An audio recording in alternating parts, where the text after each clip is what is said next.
We need some music. Good afternoon, everyone. This is Chris Ogle, and it's the 12th of December. We're almost there. It's getting close to Christmas, and this is the Southwest Herts District Community TV show. And today I've got the pleasure of Tania Clarke. Come and say hello, Tania. Hi there, Chris. Hi there, everybody. Lovely to be here. Thank you. Now, Tania is on the show today from her narrowboat over in, where are you? Bourne End. Okay, Bourne End. I should remember that because I helped you get there. You did. You did. It was a very wet and soggy day, Chris. Thank you very much for your help. It was wet and it was soggy, and I remember I had some business cards in my pocket, and a week later I put my hand in there and they were still moist and mushy. Not very good for giving out at events then. I recommend those ones get in the bin. They already are. They already are. So, okay. So, thanks for joining us this afternoon, Tania. It's quite a packed show. We've got lots going on in Watford, and you, of course, work in Watford, just right near the that lovely ice rink, which you haven't been on yet. No, must go on that. There are so many people having such fun out there every day. It's really, really good fun. I recommend it to anyone. Really looks like great fun, and fab for the kids as well. These little orange seal things that you put the kids on and move them around. Really, really good fun. Recommended. I did go down there and take a bit of a video. I must confess, the ice looked amazing when it was first done. I have seen pictures of it subsequently. It looks a bit of a snow bath down there now. They maintain it at least twice a day, really, really well. And after every, I think it's an hour session people get, after every session they go over and they brush it and they refreeze it and redo it again. But every morning and every night they must spend half an hour making it good again. So fantastic stuff. I think that's been a real success, to be honest. And of course, it's going to be massive over the Christmas period down there, I'm sure. Yeah, I think you're right. I know at least 2 other people that are planning to go. So yeah, brilliant. Excellent. Well, this week in Link for Growth, we've only had the one event, which was at the Mercure on Thursday morning, which actually both of us were at. That was a good event,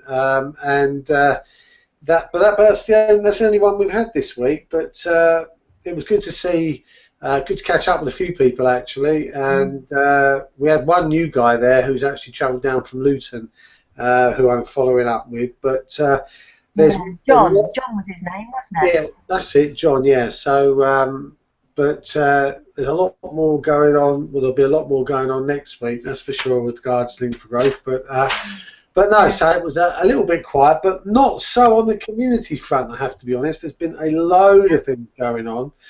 The Coliseum, the Royal Philharmonia Orchestra was there. I think it was Tuesday night, I believe.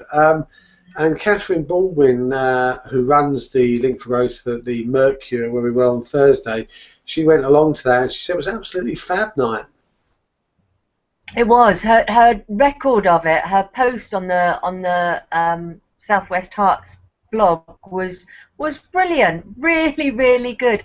Really great time she had, and she spoke as well about there's an area there for kids that she was talking about. That twice a day or something, the kids make their own pantomimes. Do I remember that right, Chris? I do know that at the Coliseum there's an area that's running all through December for kids, and it's about Christmas and everything else. I don't know much about it, but I do know there's something on most days, if not every day, in the run up to Christmas. The parents can take their kids along and they can do stuff there. Yeah, she definitely had a great sing-song with the Royal Philharmonia anyway, and as I say, mentioned this area for kids there, so great stuff going on for kids this year in Watford for Christmas. Yeah, they've excelled themselves a little bit this year, especially with the Watford big events, which seem to be quite successful. And it has to be said that the way they've rebuilt the top of the town, yeah, it was £4 million, a lot of money, but I do think it's brought some vibrancy to the town. I think you're right, Chris. I mean, I really like the pond area. There are some strange sculptures in there, but it gives us something to talk about, and I think it's great. There's lots of people up the top of the town now, not just walking to and from the library and the college and the Horns and everything, but actually spending time up there. It's really good. Yeah. I did an interview with Joan from Rebel Pebble yesterday, which has been popped up there, and I'll talk about this a bit later on. But what she was saying was that in May they're hoping in front of the wine bar there to cordon off a little section so they can have artists painting in the street. Oh wow, that would be brilliant. Yeah, really, so people they might be painting, you know, pictures of buildings, but they might be doing portraits. But I know when I go to places like Budapest, in Várzutca and Vörösmarty, some of these squares, they always have artists in the street painting people's pictures. I think it'd be just really, I think that'd be really neat in Watford. I think, yeah, because it doesn't happen. I don't even know whether it happens. It happens in London, presumably, in certain places, but I can't think of anywhere else I know where it's happening. I was in Chester last weekend or the weekend before, and one of the things, there's a Victorian clock there to commemorate. Must be, to be honest, I can't remember what it commemorates, but it's a Victorian clock there, and there was a guy just by it who clearly he's always there, and he's the painter, so he paints the clock and people in front of the clock, and he puts modern icons within the Chester landscape. So for example, he'd got copies of his pictures that had got Daleks or Cybermen in the Chester landscape, which was what I thought was really funny, really good idea. Great to bring it all up to date and get the kids involved. Brilliant. I mean, yeah. So you know, there's a bit of innovation going on in Watford, and it's nice that that £4 million that's been spent is showing some longevity, because you know the fact that it's now in a nice space and it can serve a multiple purpose now, and that's just good news, really. It's really good, and like you say, it's actually, there are some strange things there. I quite like the bridge. Some people think it's a bit pointless, but I quite like it. No, I think all in all, that was a good development. Took a long time, but it was really good. So, yeah. And now we're reaping the benefits of it. One of the other things that happened this week, and I wasn't aware of this until Catherine, again, she's been out and about all week actually, but she was showing, there was a showing of Grease on at Queen's School this week, and her daughter was in there, and she said that that was really good as well. So quite a lot. I mean, obviously, I don't know whether that was something to do with a Christmas sort of instead of a pantomime, or what it was, but it apparently was very good. Yeah, yes, and it sounded great fun. And what I thought was great about her report of that was, it's not just the people on the front of the stage that are really important in getting things out there, in creating these entertainment opportunities that we've got around about the place. I think she said her daughter was behind the stage, or was in props, or in stage management, or something like that. She had a great time, but of course wasn't in front of, if you like, in front of the cameras, but still supporting it and having a fabulous time behind the scenes. Yeah, no, it was yeah. So Catherine's been out and about this week, and as you see, there's a lot going on. One of the things I went down to this week was on Thursday. I went over to right next to the Clarendon Church, which is the big church on the corner by the Palace Theatre there. they've just refurbished an office block, and the one behind it, I think, and there's a company there called 3AAA, which stands for Aspire Apprentice Academy, I think. I might be wrong with that, by the way, but it has got 3 A's in it anyway, so I'm close. And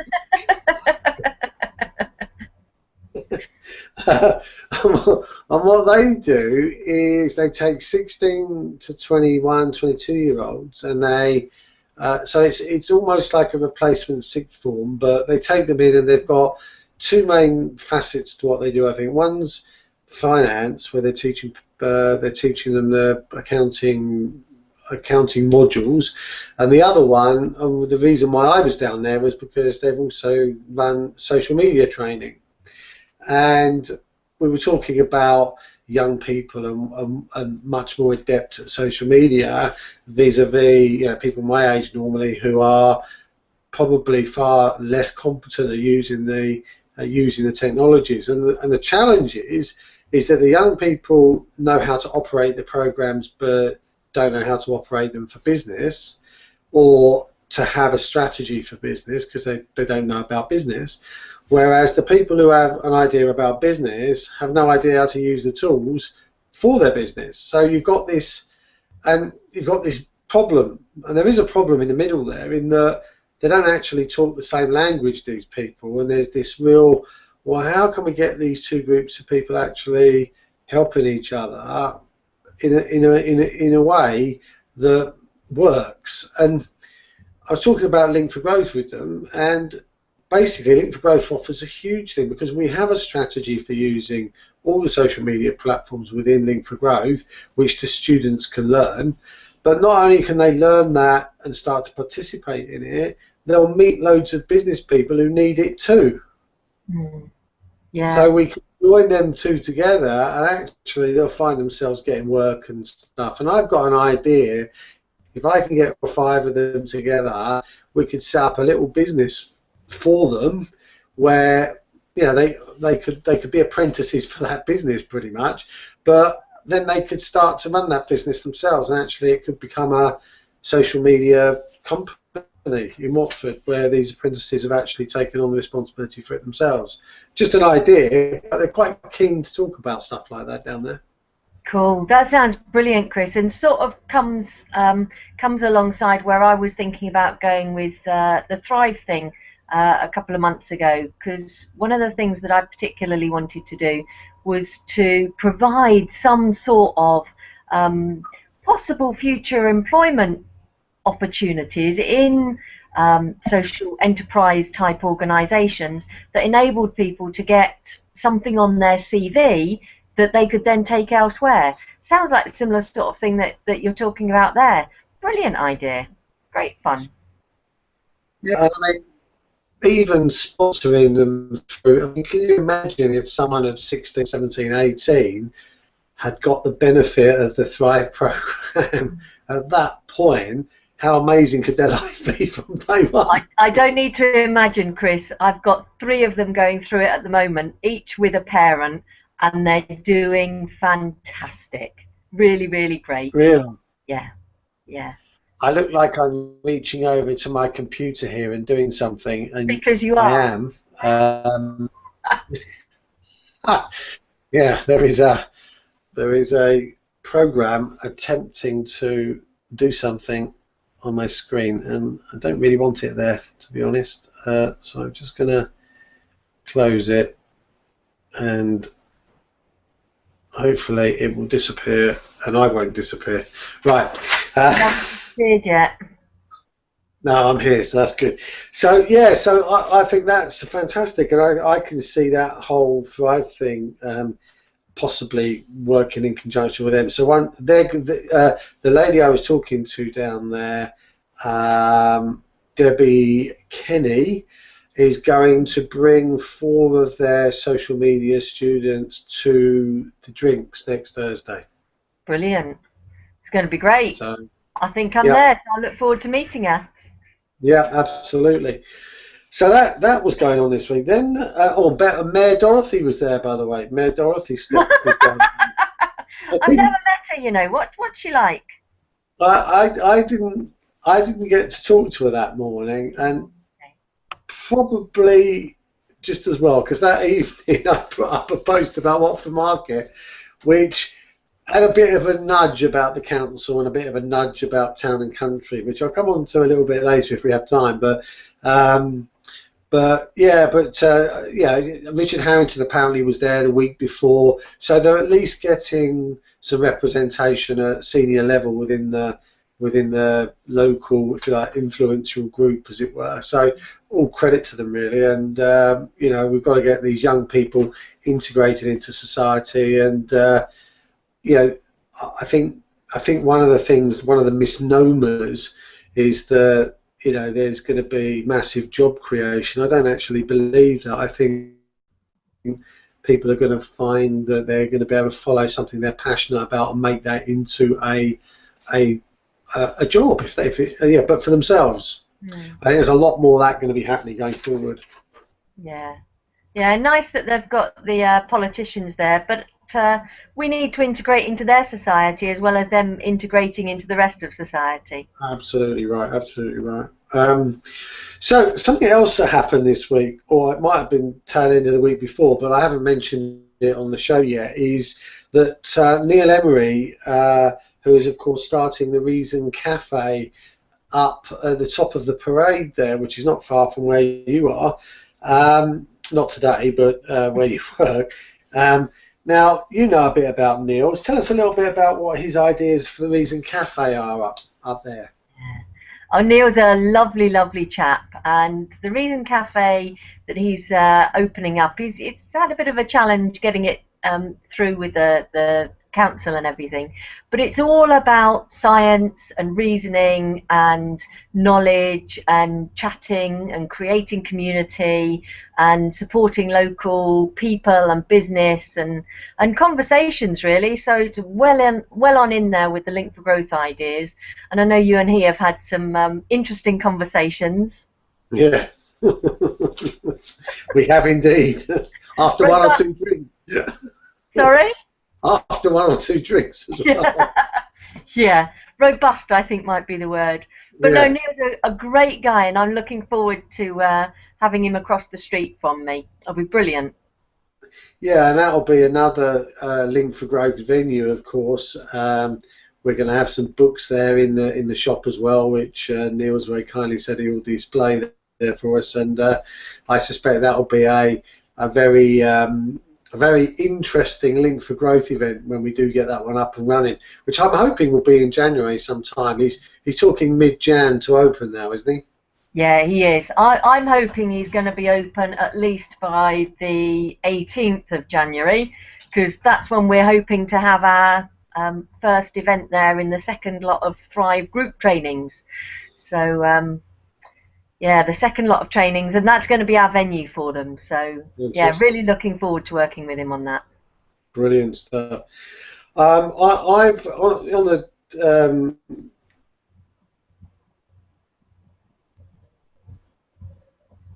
which I put up now. One was an interesting one actually, which I'll mention because it's a guy called Stan, and he runs the electronic cigarette company on the market. I was having a conversation with him, and you should watch the video. I don't know whether you've seen this. I haven't.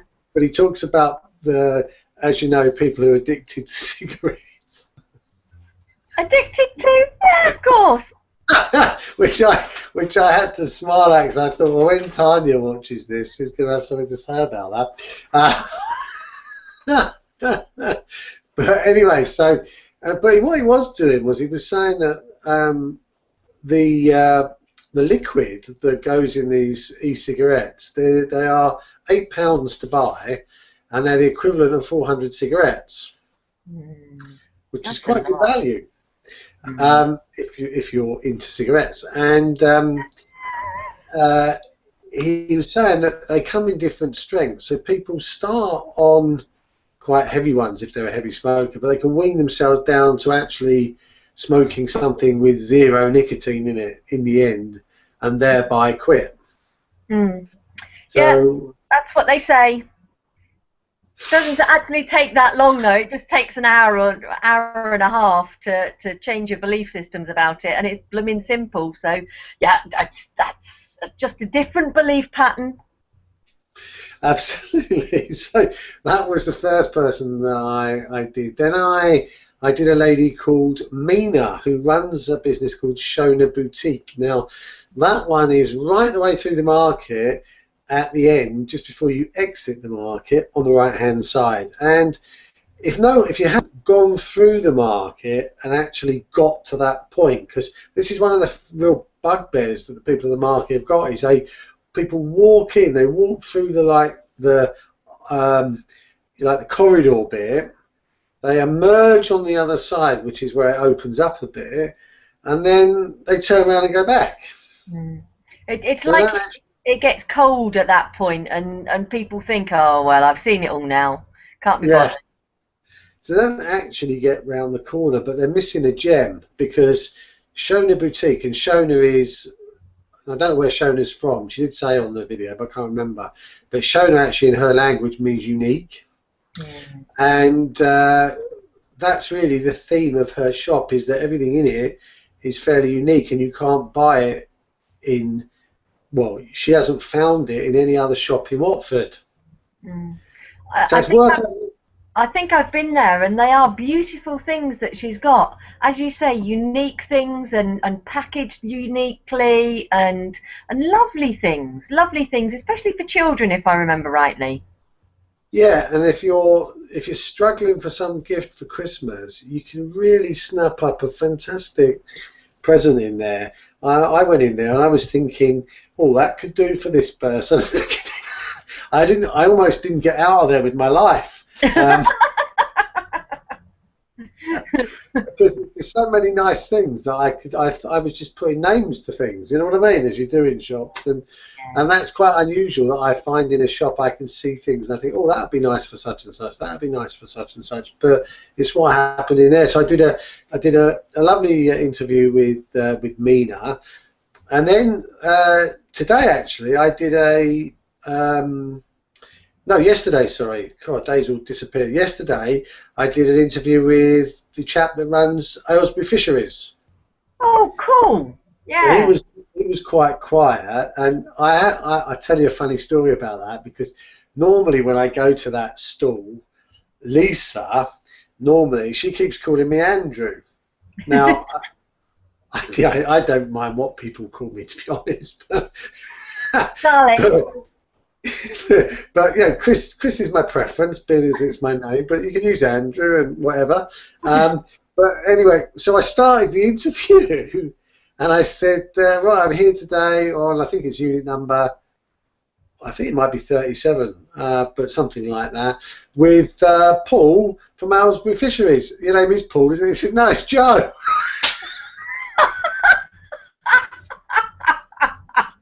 That might be why you're getting called something different as well. So yeah, we had a right old laugh about that today. So I saw Lisa today at the market, and I told her, and she laughed. So anyway, so I've done the Aylesbury Fisheries as well, and then of course the last one I did was Joan up at Rebel Pebble, which I've already talked about. So they're all up on the local business playlist. So there's about 22, 23 up there now. Cool. I've not seen all of them, but I must have seen about half of them. They're really nice interviews. Yeah, they're all local business people, and the idea is that and that really brings me on to the big initiative that started as a result of last Saturday, which was Small Business Saturday.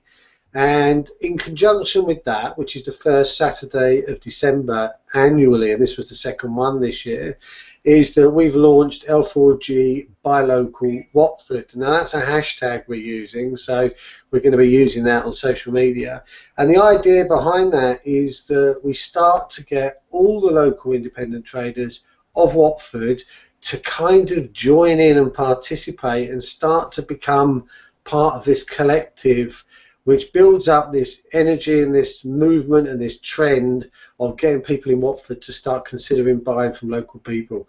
And you know, it started, and you know, this getting them along to the drinks next Thursday is part of that initiative. So I'm just going to start, you know, really start, you know, as a team, because there's 9 of us. If we start really utilising this concept when we talk to people, I think we can start something really quite powerful.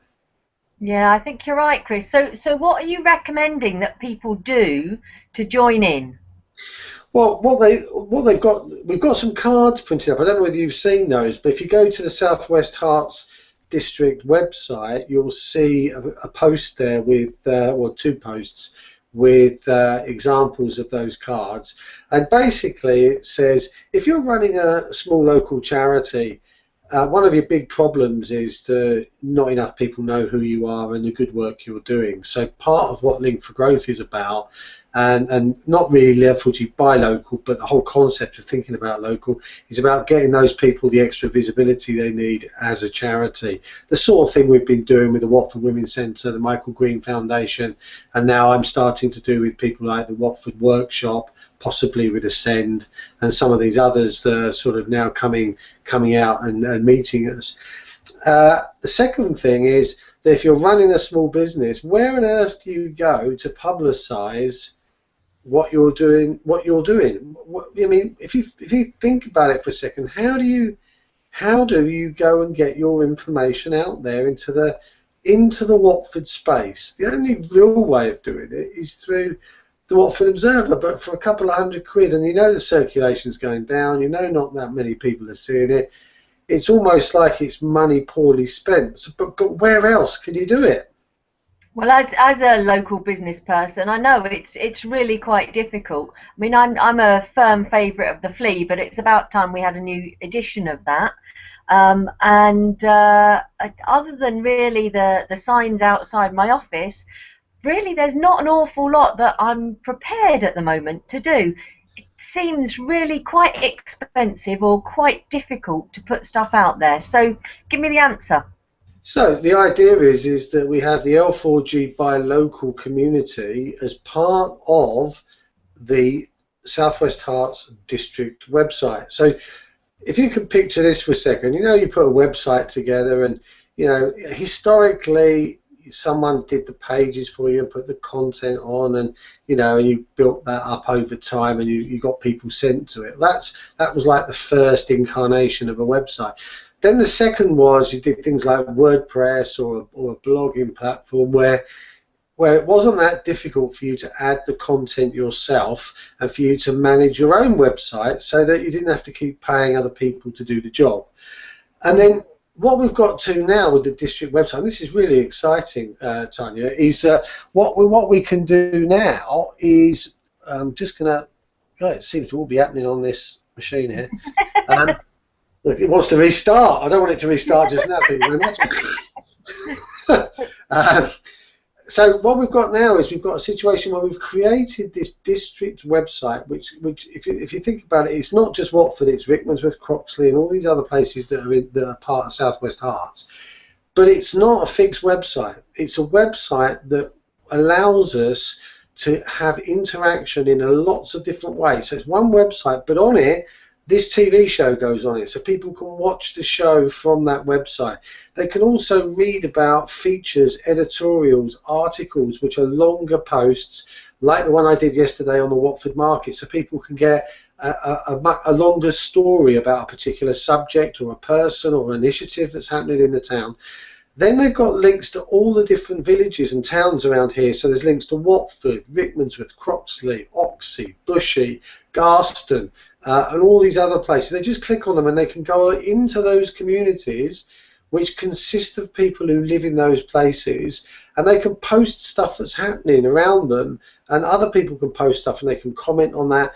So what we've got here is a real living, breathing representation of what's happening in the community by the people in the community. And we've also got things like a community calendar, which we can set people up to be able to add things into there, so that whatever's going on in the community, we've got a place where we can put it as a central calendar, nobody owns any of this stuff. No one's got to pay anything. It's just there as a facility to serve the people of Southwest Herts, including Watford. And one of the communities is L4G Buy Local, which is there for all the local businesses to register their business page in there, and they can talk to everyone else in there about what they do, and we can share that information easily on all the other platforms that are available. But I just think once people cotton on to this, they're going to really think to themselves, that is just amazing. How can that be there for free? Yeah, I have to say, I've got my WordPress website, exactly as you say, the second step there, which is fairly easy to update, but having it in a place where I can share with other business people around and other community members around in a much more engaging and interactive way does sound pretty cool. So is it easy for me to set up a new page on there then for my business? Yeah, I mean, if you've set up a Facebook page, you can set up one of these business pages. They're really dead easy to do, and you know, one of the things that that Link for Growth does is offers training on doing really simple stuff like this. But if anybody wants to do it, literally, if I've got a form which says, right, what's your company name, what's your name, what's your phone number, have you got a website, have we done a video of you yet, because if we have, we can put that on it too, what's your website address, give us a little bit of a description about your business, let's take a couple of pictures, and bish bosh bash, after we've done that, 10 minutes, they've got a page. That's it. It doesn't take any longer than that. Register that page in the L4G Buy Local as your business, and then you can go in there and you can talk as your business. This week I've got a really good deal on fish heads, you know, fish head soup, brilliant, come down, get some fish heads, and here's a recipe, and people can just go and read that, and then they can share that, my uncle likes fish head soup. Yeah, it's just... I'm not coming to yours for tea tonight. It sounds pretty simple though, Chris. That sounds like a great idea. What we're going to be doing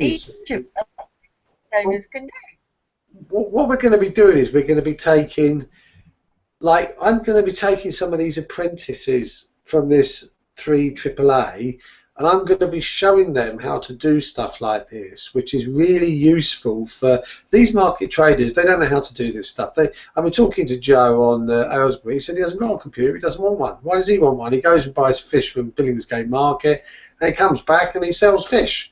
What does he want a computer for? It's just irrelevant in his life. So, but it's not irrelevant that people know he's there, and they're only going to find that out using the internet. Certainly the young people. So it's needed, but he's not interested. So somebody has to do it for him, and that's representative of lots of small businesses in Watford. So if we can get this stuff up for them, actually up online, I could set one up, for example, for Aylesbury Fisheries, but then I can transfer the ownership of that to someone in their family when they've decided they want to take responsibility for it. But it doesn't stop us getting them into the place and getting them visible on day one. And that's the really important thing. And because it takes such little time, you know, we can do it. We can just get the job done. Sounds good. Sounds brilliant. So that's what that's all about, that initiative, and it's quite exciting. And I think, you know, as people start to grasp the import of this and what it means, I can see that 2015 things really starting to evolve quite quickly. Cool. Sounds good. All right, so that's that. Oh, one thing I wanted to say about the market actually is that, Daryl Morrissey put this up today. He said that Pope's Yard Brewery, which is a local brewery, I don't know where Pope's Yard is. Is it up in Aberslangly or something? I've no idea. It's a name I've heard, but I don't know where that is. I know there was a Pope's Square and up in Herts L4G, but I don't know whether it's the same place. Anyway, it's a local brewery, and they're on the market. They were on the market today, and they're on the market again tomorrow, and they've got some fantastic Christmassy beers, I think. Now, he's talking about original gravity of 6.8 and 7.4% proof. You're the brewer. You know what that means. I do know what that means. That's quite strong in layman's terms. and I'll be down there tomorrow buying some for Christmas. I might even have I might even have a sneaky one beforehand. You never know. Now, just to round up the show, which has been a huge amount of fun, I might have to have you on here again, Tania. Well, so long as it fits with the diary, I'm happy to do. Thank you. On Monday morning, we've got the link for coffee at the OB Coffee Company. Now, I know that's one of your favourite coffee shops. That's at 10 o'clock on Monday morning, so I'm going to be down there at that. I hope to be there as well, and I hope that Isabel, the new massage and beauty therapist at Crown Academy, is going to come along as well. So she's really lovely lady. She's a Polish lady, and she's really good. So I'm hoping she's going to come along too. Marvellous, and I'm hoping that Derek Armson, who's he's from St Albans, I believe, but I believe his son works in there. I know Derek for a year or so now, and his son works there. So let's hope that he can make an appearance as well. And then on Thursday evening, of course, we've got our Southwest Herts for Xmas bash. Really, I mean, it's our normal drinks night, but it will be a bit of a laugh, I think, that one Thursday. I hope so. Yeah. So it's late shopping as well there on Thursday. So it starts at 6. It is a long night if you start at 6. It is a long night. I can testify to that. So I'm driving to Yorkshire the next day, so I might not stay till the end. Right. Okay. So it starts at 6. We go on until 8. Drop in if you're shopping in town and you fancy a pint or a glass of wine or a mulled wine or whatever. Just pop in and say hello. We'll be sitting up the back there, up the little short flight of stairs. Do come up there and say hello. There'll be a good crowd of us down there, and it promises to be a good evening. So it'll be good fun. It will. Yeah. And one last thing, not for the new year, but I think it's the 8th or thereabouts of January. BBC Question Time is in Watford, so I'm reliably informed by Neil Ebery. He knows everything. Yeah, apparently you can apply to go along there. He's encouraging everybody to go along and heckle and have fun. I don't know where it is. They don't actually tell you where it is on the basis that you might want to do something not too impressive, but it is there. You can apply. So if you fancy that, get yourself an application done, and good luck getting a ticket. On the 8th. So anyone with an empty evening on the 8th? It's the 8th or the 9th. I can't remember. It's one of those. It might be the 9th, actually. It's a Thursday, isn't it? I don't know. BBC website will probably give you the answer. Yeah, I think it might be the 9th. I think the 11th is a Saturday, but... They not record it on one night and play it the next? Yeah, Thursday is the 1st, so it's the 8th. There you go. There you go. Yeah, it is the 8th. That's when it goes out, anyway. That's it. That's me done. Anything else you've got to say, Tania, or you? No. Great fun being here. Thank you very much for inviting me. Nice afternoon. You're welcome. Have an awesome weekend. Thank you. I'll be seeing you a bit later, actually, because you're going to... You're going to the party too? I am indeed, yeah. Indeed. I'll see you shortly then. Okay, yeah, take care. And cheerio, Watford. We'll see you, or Southwest Herts, we'll see you next time. Yeah. Have fun, Watford. Ta-da! Bye. Bye.